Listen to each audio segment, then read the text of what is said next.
Terdakwa Ricky Rizal dan Kuat Ma'ruf diperiksa di sidang lanjutan perkara pembunuhan berencana Yosua Huta Barat. Ricky Rizal dan Kuat Ma'ruf diperiksa bergantian. Terdakwa pertama yang diperiksa adalah Ricky Rizal, kemudian dilanjutkan dengan Kuat Ma'ruf. Terdakwa Ricky Rizal mengaku tidak mendengar perintah hajar yang diucapkan Ferdi Sambo kepada Richard Eliezer untuk menembak korban Yosua. Bapak mengucapkan jongkok gitu ke arah Joshua. Dan Richard mencabut senjata dari samping, mengarahkan senjata, terus seingat saya Joshua mundur, tidak mau jongkok, mundur gitu, terus ada apa nih kan, ada apa pak, ada apa, ada apa ini, terus ditembak sama Richard yang mulia. Saudara mendengar perintah yang disampaikan kepada Ferdi Sambo kepada Richard? Yang saya dengar hanya jongkok yang mulia. Enggak, pada saat itu dia mengatakan hajar Cat, hajar. Saya tidak mendengar sebenarnya. Tidak mendengar. Ricky Rizal juga menjelaskan bahwa ia melihat Richard Eliezer menembak Yosua dan melihat Sambo menembak ke dinding. Ricky memperagakan gerakan Ferdi Sambo tembak dinding usai Yosua terbunuh di Duren 3 pada 8 Juli lalu. Kalau memang tidak. Pertama kali masuk itu kan sudah terjadi ribut-ribut Pak pada saat jalan itu. Kan saya bingung apa yang terjadi gitu, terus begitu ini Richard, ini Bapak Joshua di depan, terus Om Kuat saya lihat ada di posisi sebelah kiri kan. Saya jalan gitu, jongkok gitu. Saya masih jalan, jongkok gitu. Bapak marah, terus Joshua, ada apa nih? Apa pak? Gitu kan. Terus Richard kan seperti ini. Terus Joshua, ada apa nih? Lah itu saya set gitu loh, der gitu Pak. Saya kaget, der. Terus saya dengar ada dari Romer, saya langsung ke arah dapur sini Pak. Nah, bagaimana penjelasan saudara? Romer di sini menjelaskan dia tidak pakai HT, sementara saudara apa? HT atau hanya karena suaranya bergetar? Yang saya ingat waktu itu suaranya ada di HT, tapi suara Romer Pak. Sebelum terjadinya penembakan, Ricky Rizal mengaku diminta menembak Yosua, namun ia tidak kuat mental. Setelah itu Sambo meminta Ricky membackupnya jika Yosua melawan. Saya diminta untuk backup dan mengamankan. Kamu backup saya, amankan saya. Kalau dia melawan, kamu berani enggak tembak dia? Setelah itu saya jawab, saya tidak berani Pak, saya tidak kuat mentalnya, seperti itu yang mulia. Majelis Hakim mempertanyakan perasaan Ricky Rizal setelah kejadian pembunuhan Yosua Huta Barat. Ricky mengaku menyesal, namun merasa tidak bersalah. Kami ingin tahu bagaimana perasaanmu sekarang. Saya merasa sedih atas semua yang saya alami yang mulia. Hanya sedih. Siap yang mulia. Nah, selain itu, selain merasa sedih, ya saya tidak menyangka kalau saya akan mengalami hal yang seperti ini yang mulia. kamu tidak ada merasa bersalah apa tidak? Saya menyesali kenapa Jangan, sampai pertanyaan saya jadi jawab ya. Kamu merasa bersalah apa tidak? Itu saja dulu, biar kami tahu. mohon izin yang mulia, bersalah atas apanya yang mulia? Atas kejadian ini, ada perasaan bersalah enggak? Enggak. Kalau dibilang bersalah, saya lebih menyampaikan kalau menyesali kejadian seperti Menyesali ini. ya, Iya, gitu yang ya. mulia. Iya yang mulia. Sementara terdakwa Kuat Ma'ruf mengaku mendengar perintah hajar dari Ferdi Sambo kepada Richard Eliezer. Seingat saya bahasa Bapak itu, kamu kurang ajar sekali sama saya, kamu tegas sekali sama saya. Terus dia Bapak langsung nengok ke Richard, hajar Cat, ngomong begitu. hajar Cat. Iya, hajar Cat. Ada 2 kali atau 3 kali bilang begitu. Kuat Ma'ruf juga mengaku diajari terdakwa Ferdi Sambo soal skenario pembunuhan Yosua. Kamu nanti ngomongnya begini aja, kamu lagi nutup pintu balkon, ada suara tembakan, kamu tiarap. Jadi kamu mendengar tembakan tapi nggak tahu yang tembakan siapa.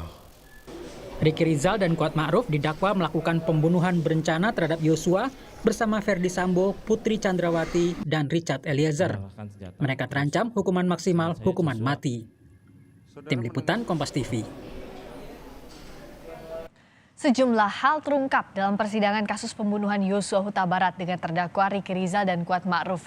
Apakah semua kesaksian yang diberikan terdakwa khususnya Ricky Rizal makin menyudutkan Verdi Sambo? Kita bahas bersama penasihat hukum Ricky Rizal, Erman Umar, dan juga pakar hukum pidana Universitas Jenderal Sudirman, Hipnu Nugroho. Selamat malam Pak Erman, Prof. Hipnu.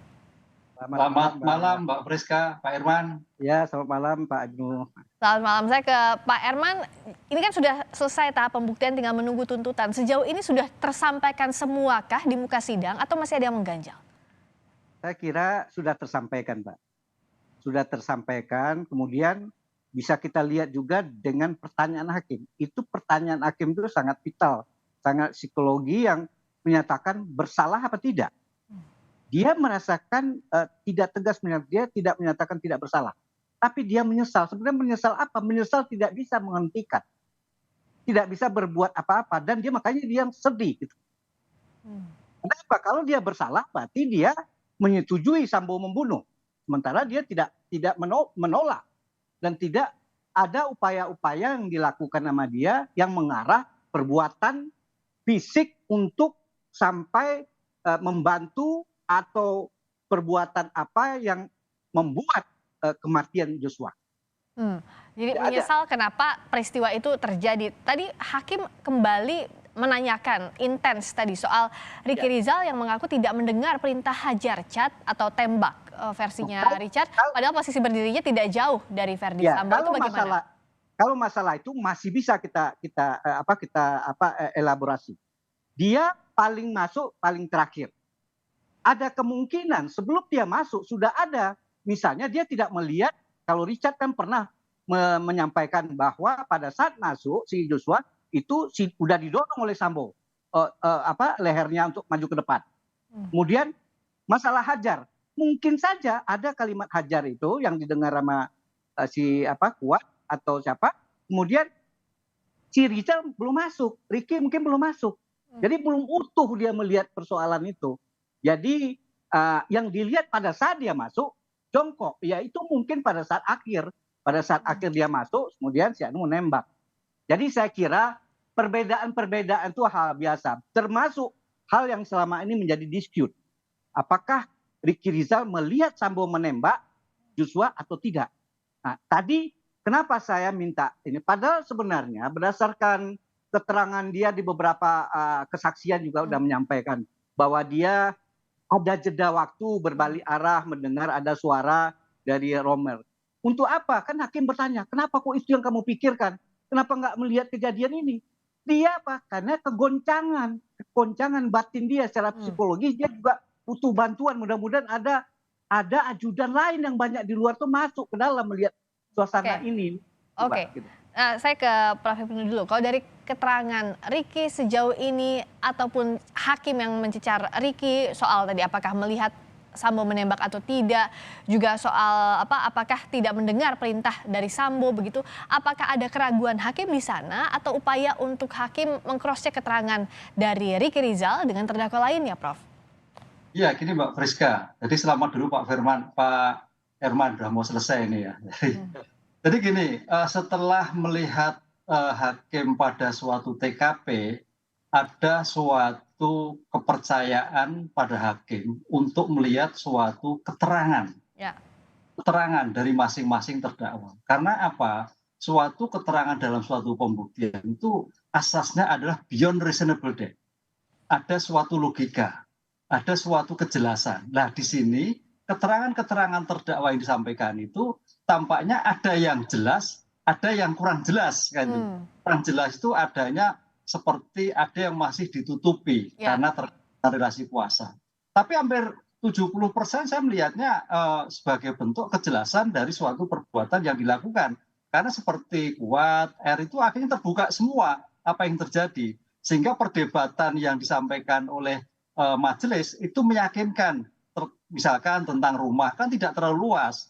Kan mesti lihat dong kan gitu. Jelas kan. Jadi tidak ada keraguan. Oleh karena itu sebagai konsep beyond reasonable doubt, sebagai keterangan terdakwa hari ini saya kira memberikan suatu kejelasan mana yang bohong, mana yang perlu diklarifikasi, dan mana yang betul-betul logika di dalam suatu pembuktian ini.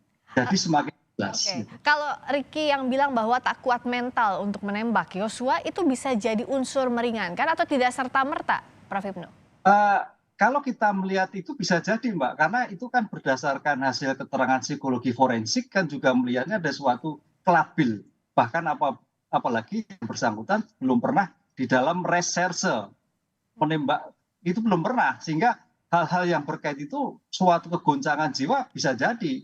Ini yang menjadikan saya kira juga masuk logika ketika goncang jiwa dan itu juga diterangkan dari keterangan kemarin psikologi forensik ada suatu ketidakketerangan. Kemampuan iya, tapi menggunakan senjata juga tidak semahir yang lainnya. Ini juga menjadikan suatu pertimbangan, Mbak. Tapi dalam hal seperti ini, pertanyaannya tadi, kenapa tidak mampu menahan, kenapa tidak mampu mencegah kan? Karena dalam suatu hukum itu ada istilahnya delik omissionis, artinya berbuat tidak berbuat, itu yang saya lakukan. Oke, kita akan bahas soal ini ke Pak Herman dulu, penegasan. Saat Ricky bilang tidak melihat Sambo menembak, tidak mendengar apa yang dikatakan Sambo sebelum ada penembakan terhadap Yosua, bisakah dipastikan ini tidak ada upaya untuk melindungi Sambo dari pernyataan ini? Tidak ada. Kalau itu sih tidak ada, karena dia pun melihat Sambo maju ke depan pun dia ucapkan gitu. Jadi tidak ada sedikit pun untuk menutup-nutupin gitu. Jadi memang karena ada, kan sudah diperagakan tadi. Dia sempat berbalik arah. Dan saya peragakan. Dan ada keterangan lie detektor. Dan dia jujur dinyatakan hasil lie detektor. Jadi terserah majelis menilai. Tapi betulkah ada yang masih ditutupi, misalnya masih terhalang relasi kuasa dengan Sambo sepanjang persidangan ini? Tidak ada. Kalau menurut saya tidak ada. Saya udah minta dia, makanya awalnya saya minta ajukan LPSK. Saya udah konsep. Terakhir dia bilang karena dia sudah menyatakan sesuatu yang tidak ada, yang tidak ada lagi, yang tidak dia tutup, makanya dia bilang tidak memerlukan saya menyampaikan LPSK. Kalau Prof. Hipnu lihatnya tadi, bagaimana Ricky ini potensinya mendapatkan keringanan atau bahkan lepas dari hukuman? Karena kalau kita lihat hakim ini masih mencecar, apakah masih men-challenge Ricky begitu? Apakah masih ada yang ditutupi atau tidak, meskipun dikatakan Ricky maupun Pak Herman tadi tidak ada yang ditutupi begitu. Dan delik berbuat tidak berbuat tadi bagaimana penerapannya biasanya, Prof. Hipnu? Iya, ini Mbak, makanya ini yang menarik bahwa kliennya Pak Herman itu sudah jelas dan di awal sudah adanya suatu penolakan untuk melakukan suatu penembakan kan gitu. Oleh karena itu pertanyaannya sejauh mana peran? Karena dalam suatu penyertaan ini peran itu sangat penting. Perdebatan ahli kemarin adalah bagaimana mempunyai kehendak yang sama. Dalam berbagai jurisprudensi yang saya baca, kehendak yang sama itu tidak mungkin. Kehendak yang sama itu apabila satu level, satu relasi kuasa yang sama. Sedangkan sini adalah ada suatu relasi kuasa yang tidak seimbang. Itu Mbak. Oleh karena itu peran yang terjadi mungkin R itu perannya ya kalau dihitung mungkin 40% lah gitu. Atau mungkin 30%. Karena ketidakmampuan mencegah tadi. Kan itu Mbak. Disinilah saya kira tetap mau kena tapi hukumannya ringan. Kalau bebas saya kira nggak mungkin. Apalagi lepas. Apalagi ada di lokasi itu, ada di lokasi tindak pidana dan mengetahui akan adanya tindak pidana begitu ya Prof? Iya, apalagi seperti itu. Kemarin hakim sudah melihat dalam suatu TKP. Rumahnya tidak besar. Hallnya juga, ruang tamunya juga tidak besar. Sehingga secara logika tahulah seperti kan. Apalagi sebagai penegak hukum. Insting suatu peristiwa pidana itu harus paham.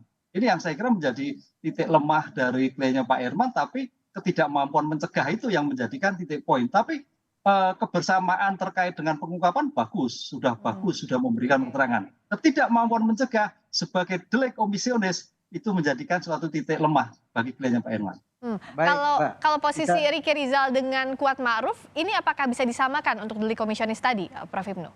Ya, Kuat Ma'ruf lebih menarik lagi karena ketidakmampuan itu juga ternyata dari intelijensia. Itu saya kira suatu keluguan dari Kuat Ma'ruf muncul hari ini. Yang kemarin kita melihat adanya suatu dugaan untuk melindungi, saya kira Kuat Ma'ruf juga sama. Hal yang meringankan cukup besar itu karena apa yang disampaikan sampai tadi ketawa-ketawa karena lucuannya dia ketika menghadapi suatu peristiwa. Bedakan antara Kuat Ma'ruf dan Ricky. Kalau Ricky itu sebagai penegak hukum harus punya insting sebagai penegak hukum, Kuat Ma'ruf enggak. Ini saya kira kalau melihat timbangan suatu nilai yang paling ringan adalah Kuat Ma'ruf, Pak Presiden. Karena Ricky Rizal ini sebagai penegak hukum, tanggapannya Pak Herman? Baik, Saya nggak sependapat dengan masalah omission dan commission. Saya berpendapat kalau omission commission itu adalah dalam peradilan militer. Seseorang atasan yang tidak bisa mencegah bawahan. Ini sangat jauh jaraknya. Apalagi dengan kondisi yang dilihat Sambo yang marah. Oleh karena itu saya tidak sependapat. Dan lagi kita harus lihat pasalnya 338, 53, 40 itu harus aktif. Kita lihat dari Susilo atau dari buku-buku doktrin-doktrin, kalau perbuatan mediator itu perbuatan untuk dia harus aktif. Dia bukan berarti dia tidak dia berharap ada yang mungkin dia mempunyai kemungkinan juga dengan adanya ajudan-ajudan lain, mudah-mudahan nggak terjadi ini. Makanya dia berharap, dia sedih kejadian ini. Jadi kalau menurut saya tidak tepat, tidak pendapat kalau dinyatakan atau kalau yang dia anggap mungkin ada pasal-pasal pidana tapi nggak berhubungan dengan 338 sama 340. Ada pasal-pasal pidana yang orang tidak berbuat, tidak menyusukan anak sampai mati. Itu kan dia tidak berbuat. Kalau ini menurut saya harus dia membuat suatu kegiatan yang aktif membantu atau membuat sesuatu sehingga Joshua itu dia juga menginginkan terbunuhnya Joshua. Nah, jadi di situ perbedaan mungkin itu Pak, tapi tidak apa-apa Pak.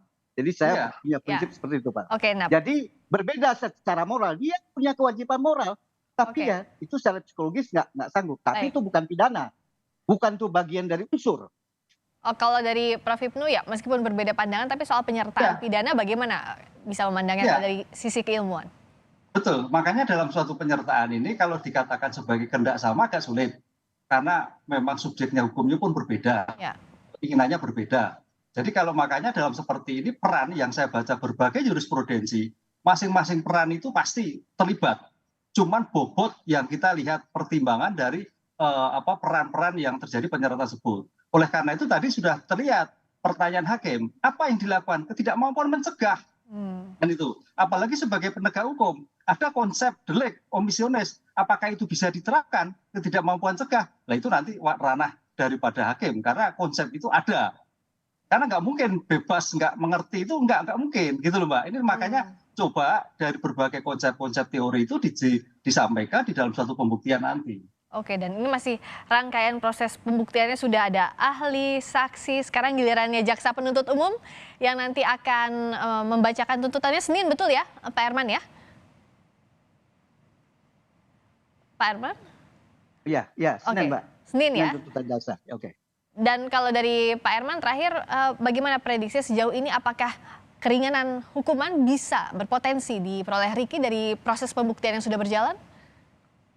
Kalau saya sih, ya maunya saya hakim mau jaksa sependapat dengan saya. Kalau ya kan?